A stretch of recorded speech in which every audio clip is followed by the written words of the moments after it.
സാമ്പത്തിക ബുദ്ധിമുട്ട് നേരിടുന്നുവെന്ന് governor Rajendra Vishwanath Arlekar. GST നഷ്ടപരിഹാരം ഇല്ലാത്തതും ഗ്രാന്റുകൾ കുറഞ്ഞതുമാണ് പ്രതിസന്ധിയിലെന്ന് നയപ്രഖ്യാപന പ്രസംഗത്തിൽ അദ്ദേഹം പറഞ്ഞു.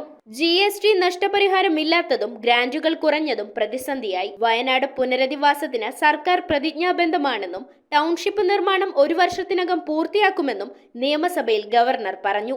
കേരളത്തിൽ ഗവർണറായി ചുമതലയേറ്റ രാജേന്ദ്ര വിശ്വനാഥ് അർലേക്കറുടെ ആദ്യ നയപ്രഖ്യാപന പ്രസംഗമാണിത്. നവകേരള നിർമ്മാണത്തിന് സർക്കാർ പ്രതിജ്ഞാബദ്ധമാണ്.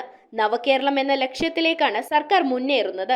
ഭൂരഹിതരില്ലാത്ത കേരളമാക്കി മാറ്റുകയാണ് ലക്ഷ്യമെന്നും വികസന നേട്ടങ്ങളിൽ കേരളം മാതൃകയാണെന്നും ഗവർണർ പറഞ്ഞു. പാഠപുസ്തക പരിഷ്കരണ സമിതിയിൽ വിദ്യാർത്ഥികളെ കൂടി ഉൾപ്പെടുത്തുമെന്നും വിദ്യാഭ്യാസം, ആരോഗ്യം, ദാരിദ്ര്യ നിർമ്മാർജ്ജനം തുടങ്ങിയവയ്ക്കാണ് മുൻഗണന. സാമൂഹിക സുരക്ഷ ശക്തമാണെന്നും ഉരുൾപൊട്ടൽ ദുരന്തമുണ്ടായ വയനാട്ടിലെ പുനരധിവാസം സർക്കാരിന്റെ കടമയാണെന്നും 1 വർഷത്തിനകം ടൗൺഷിപ്പ് നിർമ്മിക്കുമെന്നും അദ്ദേഹം വ്യക്തമാക്കി.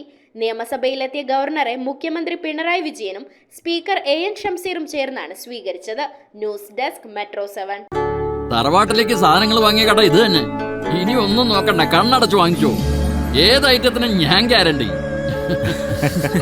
ചേന്നാട് തലമുറകൾ കൈമാറുന്ന വിശ്വാസം. ചേന്നാട് ഇലക്ട്രിക്കൽസ്, തോപ്പുംപടി, കൊച്ചിൻ 5.